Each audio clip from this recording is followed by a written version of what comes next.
नाजरीन, मशरिक़ वस्ता की जंग अब आलमी शतरंज बन चुकी है। मोदी यूएई में, इराक़ची भारत में, ट्रंप चीन में और दुनिया खौफ के मरहले में। मशरिक़ वस्ता की जंग अब सिर्फ ईरान, इजराइल और अमेरिका की लड़ाई नहीं रही। अब ये एक ऐसी आलमी शतरंज बन चुकी है जहाँ हर बड़ी ताकत अपनी अगली चाल चल रही है। कहीं खुफिया मुज़ाकरात हो रहे हैं, कहीं जंगी तैयारी, कहीं एटमी धमकियां, कहीं नई अस्करी इत्तेहाद साजी, और इसी दौरान पूरी दुनिया इस खौफ में मुब्तला है कि अगला धमाका कहाँ होगा। आज की सबसे बड़ी और दिलचस्प बात यह है कि दुनिया के 3 बड़े सफारती और स्ट्रेटजिक महाज एक साथ खुल गए हैं। एक तरफ अमरीकी सदर डोनाल्ड ट्रंप ने चीन का दौरा किया, जहाँ ईरान जंग, आबनाए होर्मुज़, आलमी तजारत और एटमी बहरान पर इंतहाई अहम बातचीत हुई है। दूसरी तरफ भारतीय वज़ीर आज़म नरेंद्र मोदी ने यूएई का दौरा किया है। वो यूएई के दौरे पे हैं, जहां दिफा, तेल, खलीजी सिक्योरिटी और जंगी खतरात मरकज़ी मौजू बन चुके हैं। और तीसरी तरफ ईरान के वज़ीर ख़ारजा अब्बास इराक़ची नई दिल्ली पहुंच चुके हैं, जहां ब्रिक्स प्लेटफॉर्म पर भारत, रूस और चीन के साथ नई स्ट्रेटजिक लाइन तय की जा सकती है। ये सब इत्तेफाक नहीं है, ये आने वाले आलमी मरहले की तैयारी है। ट्रंप के चीन दौरे ने पूरी दुनिया को हैरान कर दिया है। वाशिंगटन समझता था कि वो ईरान पर दबाव डालकर उसे घुटने टेकने पर मजबूर कर देगा, लेकिन अब अमेरिका को एहसास हो रहा है कि ईरान अकेला नहीं रहा। चीन, रूस और ब्रिक्स ब्लॉक खामोशी से आलमी ताकत का नया महवर बन रहे हैं। बीजिंग में ट्रंप और शी जिनपिंग के दरमियान ईरान, आबनाए होर्मुज़ और तेल सप्लाई पर तफसीली गुफ्तगू हुई है। ट्रंप ने यहाँ तक कहा कि चीन ईरान को हथियार देने पर राज़ी हुआ है, जबकि चीन ने बदले में आलमी माशी इस्तेहकाम और समुद्री रास्ते खुले रखने की बात की। लेकिन असल कहानी इससे कहीं ज़्यादा गहरी है। अमेरिका को अब खौफ है कि अगर आबनाए होर्मुज़ मुकम्मल बंद हो गई तो पूरी आलमी माईशत हिल सकती है। दुनिया की तकरीबन 20% खाम तेल की सप्लाई इसी रास्ते से गुजरती है। ईरान पहले ही वाज़ेह कर चुका है कि अगर उसकी बंदरगाहें या एटमी तनसीबात दोबारा निशाना बनी तो पूरा खलीज खतरे में डाल दिया जाएगा। यही वजह है कि ट्रंप अब जंग और सफारतकारी दोनों को साथ लेकर चल रहे हैं। इस दौरान भारत अचानक आलमी सफारतकारी के मरकज़ में आ गया है। नरेंद्र मोदी का यूएई दौरा महज रस्मी नहीं समझा जा रहा है। इस दौरे में दिफाई ताउन, तेल ज़खायर, गैस सप्लाई और स्ट्रेटजिक पार्टनरशिप के बड़े मायदे हुए हैं।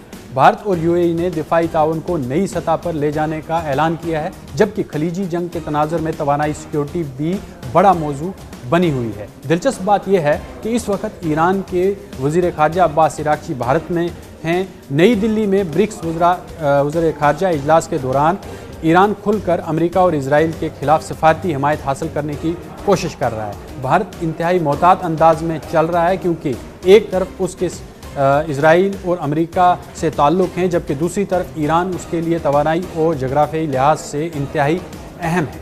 अब अगर जंग मैदान की बात करें तो सूरत हाल पहले से ज़्यादा ख़तरनाक हो चुकी है। इजराइल ने लबनान सरहद के करीब मज़ीद brigades, tank units, drone squadrons और आर्टिलरी तैनात कर दी है। इतलात हैं कि हिजबुल्लाह के खिलाफ बड़ा ज़मीनी ऑपरेशन दोबारा शुरू हो सकता है। दूसरी तरफ ईरान ने अपने मोज़ैक डिफेंस मॉडल को मुकम्मल फाल कर दिया है, जिसके तहत IRGC को मुख्तलिफ खुद मुख्तार जंगी यूनिट्स में तकसीम किया गया है, ताकि क़यादत ख़त्म होने के बावजूद जंग जारी रखी जा सके। ईरान अब सिर्फ रिवायती जंग नहीं लड़ रहा है, वो गैर मुतवाज़न जंग यानी जिसे एसिमेट्रिक वॉरफेयर के अगले मरहले में वो दाखिल हो चुका है, जिसे एसिमेट्रिक वॉरफेयर कहते हैं। ईरान और उसके इत्तेहादी ग्रोहों के पास अब ऐसे खतरनाक हथियार मौजूद हैं जो पूरे खित्ते के लिए बड़ा खतरा बन सकते हैं। सबसे पहले हम शाहिद सीरीज़ की बात करते हैं। शाहिद सीरीज़ के जो खुदकश ड्रोन्स हैं, जो कम लागत लेकिन इंतहाई मौलिक हथियार समझे जा रहे हैं, क्योंकि वो कम लागत में तैयार होते हैं और जहाँ पर भी वो बरसते हैं या गिराए जाते हैं या टारगेट किया जाता है, वहाँ पर बहुत ज़्यादा तबाही होती है। ये सैकड़ों किलोमीटर दूर जाकर ऑयल रिफाइनरीज, फौजी अड्डों और बहरी जहाज़ों को निशाना बनाने की सलाहियत रखते हैं। फिर ईरानी हाइपरसोनिक मिसाइलों की बात करें तो हाइपरसोनिक मिसाइलों में उनकी फतेह सीरीज़ के मिसाइल हैं, जिनके बारे में दावा किया जाता है कि वो रिवायती मिसाइल दिफाई निज़ाम को चकमा दे सकते हैं। इसके अलावा ईरान के पास खैबर शिकन, हाज कासम और तवील फासले तक मार करने वाले बैलिस्टिक मिसाइल मौजूद हैं, जिन्हें खलीजी अड्डों, इजरायली शहरों और अमरीकी बहरी जहाज़ों के लिए खतरा समझा जा रहा है। इधर इसराइल अपने आयरन डोम, एरो 3 डेविड स्लिंग और जदीद लेज़र डिफेंस सिस्टम्स पर इन्हिसार कर रहा है। लेकिन मुसलसल हमलों के बाद इन सिस्टम्स पर शदीद दबाव की खबरें भी सामने आ रही हैं कि इन पर शदीद दबाव जब पड़ता है तो इनके अंदर एक एरर पैदा हो जाता है, जिसके बाद वो उनके पास जो वापस रिटेलिएट करने की या उन मिसाइलों को रोकने की सलाहियत जो है वो ख़त्म हो जाती है। अमेरिका ने भी खित्ते में B-2 stealth bomber, F-35 squadrons, बहरी तबाहकुन जहाज़ और एटमी आबदोजों की नकलो हरकत बढ़ा दी है। और सबसे ख़तरनाक सवाल अब यही है कि क्या दुनिया वाकई बड़ी जंग की तरफ जा रही है।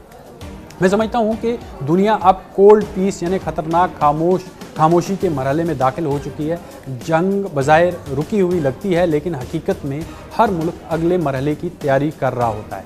ईरान वक्त हासिल कर रहा है, इजराइल अगले हमले की तैयारी में है और अमेरिका चीन को साथ मिलाने की कोशिश कर रहा है। रूस खामोशी से अपने जो मफादात हैं उनको मजबूत कर रहा है।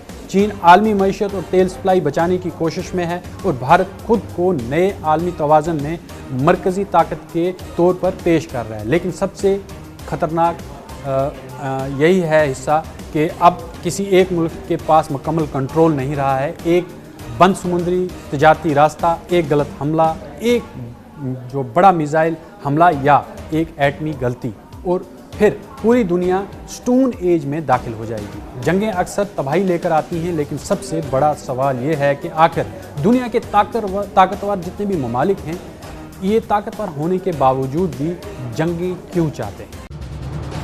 ये है न्यूज़ 18 नेटवर्क और आप देख रहे हैं न्यूज़ 18 उर्दू। हमारी पहुंच, आपकी ताकत।